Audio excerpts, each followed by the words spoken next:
সর্বপ্রধানমন্ত্রী ইতিমধ্যেই ব্যস্ততার মধ্যে আছেন, আমি তাকে অনুরোধ করছি তিনি ধন্যবাদ জ্ঞাপন।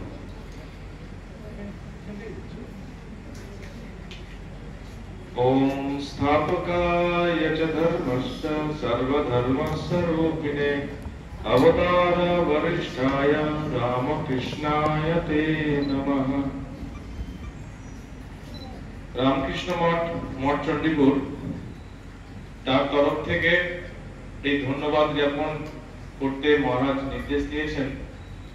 তো আবার আমরা বলি, রামকৃষ্ণ মঠ চণ্ডীপুর সকলকে নিয়ে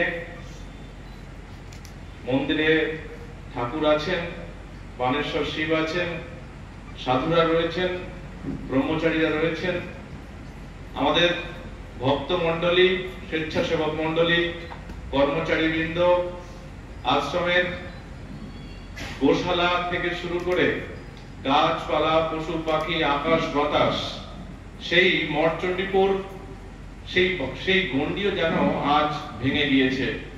পুরো পূর্ব মেদিনীপুরে সেই সকলকে নিয়েই যেন আজ মঠ চণ্ডীপুর আর এই অগণিত ভক্ত মণ্ডলীর তরফ থেকে মহারাজদেরকে তাদের আসার জন্য, এই কৃপাবাড়ি বর্ষণের জন্য ধন্যবাদ জ্ঞাপনের দায়িত্ব দিয়েছেন মহারাজ। কিন্তু মহারাজকে ধন্যবাদ জানানোর মতো স্পর্ধা আমাদের নেই। তার যে কৃপা আমাদের উপরে বর্ষিত হয়েছে তার জন্য আমরা সকলে ধন্য। এই কষ্ট করে যেভাবে তিনি এসছেন, প্রকৃতি দেবীর উপর মহারাজ বলছিলেন, প্রকৃতি দেবীর উপর আমাদের একটু মনক্ষুণ্ণতা ছিল, কিন্তু আজ এই অনুষ্ঠানে আসার আগে যখন ভাবছিলাম ভগবান শ্রীকৃষ্ণ যখন ধরাতলে আসেন তখনও যেন প্রকৃতি এইরকমই ছিল। মা যমুনা উছলে উঠছিল তার পাদস্পর্শ করার জন্য। সত্যি তো আমরা বিভিন্ন মিটিং করেছি, ভক্তরা সেই মিটিং এ তো তাদেরকে ডাকিনি, তাদেরও তো একটা অংশগ্রহণ ছিল, তারাও তো মহারাজকে স্পর্শ করতে চাইছিল। তাই বোধহয় মহারাজ যখনই বাইরে বেরিয়েছেন, অযোধ্যারে বৃষ্টি ঝরে পড়েছে, মহারাজ বেরিয়েছেন, খারাপ লাগছিল, কিন্তু পরে যখন ভাবলাম তাদেরও তো ইচ্ছা পূর্ণ হলো।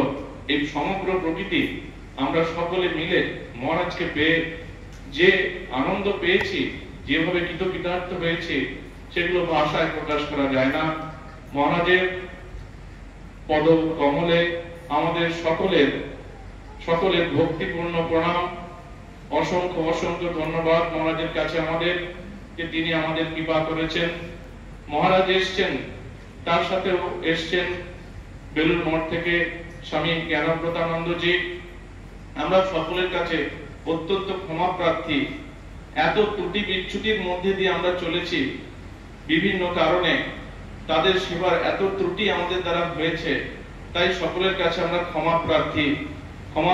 আমরা যাদবেন্দ্রানন্দজি মহারাজের কাছে ক্ষমা প্রার্থী, আমরা মহাকালানন্দজি মহারাজের কাছে ক্ষমা প্রার্থী, আমরা জ্ঞানমূর্তাজি নন্দজির কাছে। আর আজ অত্যন্ত একটি বড় আর একদিকে চলছিল মহাযজ্ঞ।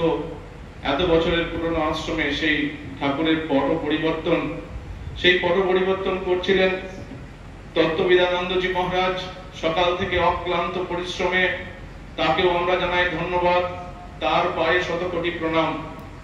আর ধন্যবাদ জানাই সেই সকল সাধুকে যারা বিভিন্ন তীর্থ, রামকৃষ্ণ মঠ মিশনের বিভিন্ন আশ্রম, তীর্থরূপী আশ্রমগুলো থেকে তাদের চরণের সাথে নিয়ে এসছেন সেই সব তীর্থস্থানের মাটি, যে মাটি আজ আমাদের পূর্ব মেদিনীপুরের চণ্ডীপুর মঠে পড়ে মঠটি হয়ে গিয়েছে ধন্য।